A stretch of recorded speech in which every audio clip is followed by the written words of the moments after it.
Okay, so we have white, ultramarine violet, cerulean blue, and sap green. And we're going to just work on this area a bit, clean it up and put some color behind there before we switch to start putting some water in here, some of the waterfall. So I'll take for now, I'm going to take sap green and ultramarine violet. Okay. Bring it down here a bit. So if you see black, it's not black, it's sap green and ultramarine violet. This is the camera. If you want, you know what, I'll add a tiny bit of white in here.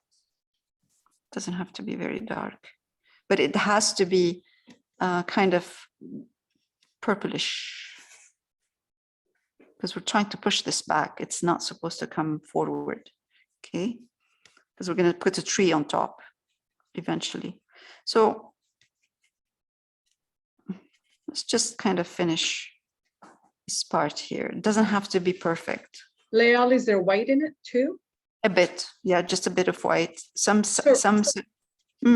Tell me. Sap green and blue or ultramarine violet? Ultramarine violet and sap green and a bit of white. Okay, for this part, I'm gonna go down there. Okay, and now while I'm doing this, I put a couple of brush strokes, just like that, with my brush, just a bit right there. Now I'm going to take a bit of cerulean as well. Just kind of put it in there. It doesn't matter. It could be just kind of a bunch of colors. We're not going to see any of that. We're going to see waterfalls over. So it doesn't matter. We're just trying to, the only reason we're doing this, the tree is going to come and sit here, an evergreen tree in the front. But for the background, so we don't have gaps of unfinished an unfinished canvas. No, we could have done this. Okay, another way, we could have done this before just that, before we even drew any of the trees on, or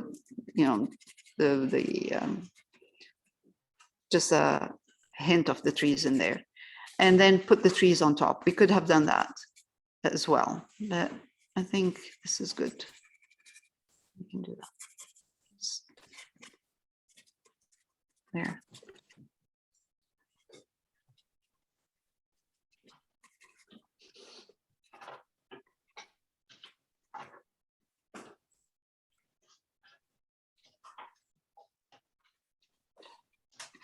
Don't forget, this is all in the back, like in the background. So the background is a bit fuzzy.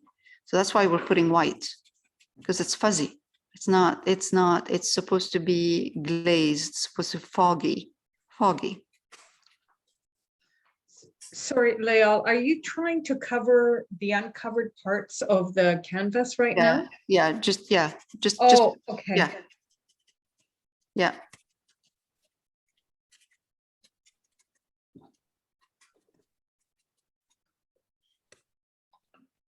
Any colors you have here, as long as they're pastel. Any colors, it doesn't matter. Switch from blues to greens to purples. Just put white with that and then put it there. That's it, done. Good, we're good. We don't have gaps now. We don't have gaps of unfinished canvas. So we're good. Now I might have some gaps up here. Look at this. So this is what I'm trying to get rid of, this. So for this, I'm just going to take purple and blue, just a bit of white, because this is what I see in the back, and just add it here. Because I don't want the gaps in the canvas or the unfinished canvas to dictate the shape of my tree that I'm going to put in there.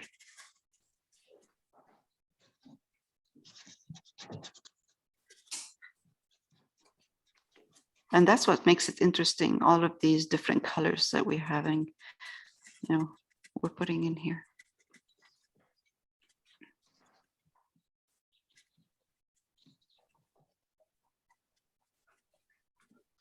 Okay, it's good.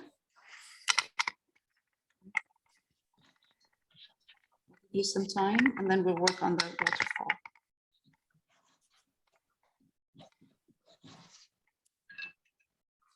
And then we will have to glaze all of this background before we put the trees on.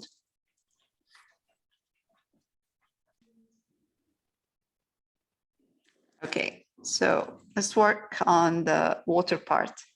So the water part, we're going to go a bit different from the reference. It doesn't matter how we put it. I personally would put it just kind of this way, coming down. But in the reference, it has a bit of movement, which is, you know, interesting. So we'll try to do this instead of just straight. We will put the water in a glazed way. So meaning that it's not going to be thick for now. And then we will highlight it. And then after we highlight and finish, we will glaze the whole thing and push it back. The problem with acrylics is just it dries darker. And the reason it dries darker because of the polymer pigment. That's the binding agent, not pigment, the binding agent that binds the pigment together. It's polymer and it's like a plastic, and it starts with, it dries clear. It's like clear gesso. When you use clear gesso with paint, the paint is lighter. And then when it dries, because the clear gesso dries clear, the paint looks darker.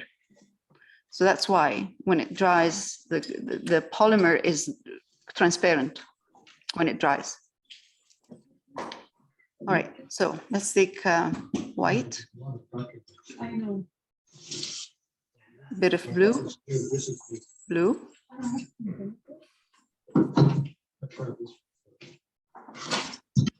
and purple. So no white, no actual 100% white.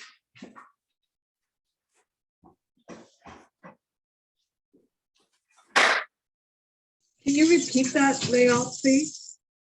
The color? It's white, cerulean blue, and ultramarine violet, a bit of ultramarine violet. So we're going to take it and kind of give it a bit of, make it a bit, you know, transparent, a bit water in there, not too much water, but a bit. So it's not opaque. And let's try to see if we can do this, okay? And how we're going to do it. I'm going to start with a little bit of a movement.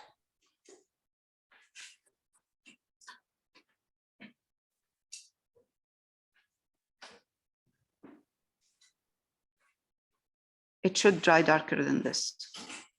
That's why we're doing glazing. And it doesn't really have to be exactly the same, but I do like the way the water is moving, the movement of the water. I really like that.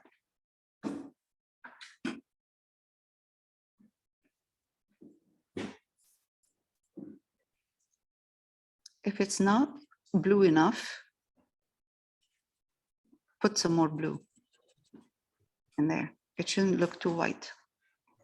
Base color should be kind of bluish. Yeah, that's better.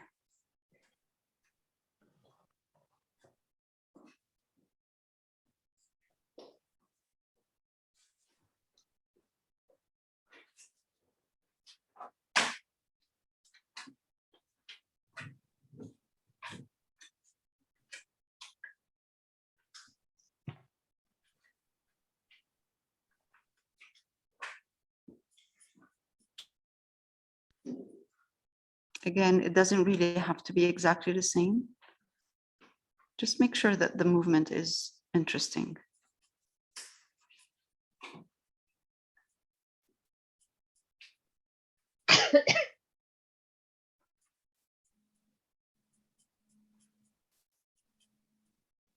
All right, that's good. Some back here. That's good enough. That's really, really good for now. Let's take more, again, blue, white, and a bit of purple in there.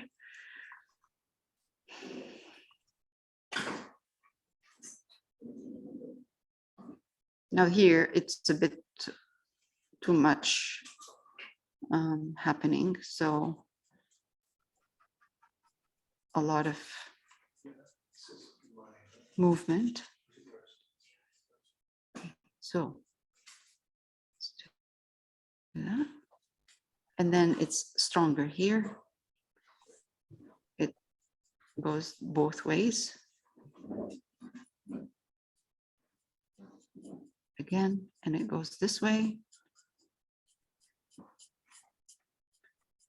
And some of this part here is going to be behind the trees, so we should put it there because we should see it behind, you know, see a bit of it. Okay.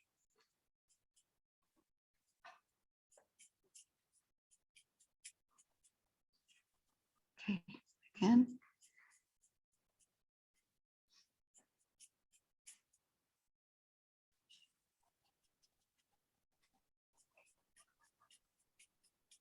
You should see the blue in your white. If you can't see it, add some blue. If you can't see the blue.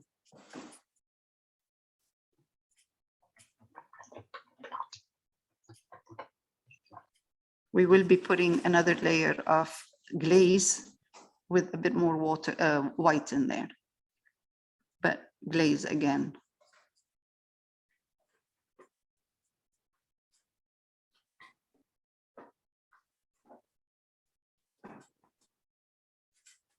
But to put glaze, to put water, to put white, white has to go over something, a color. You can't go over white. White is nothing.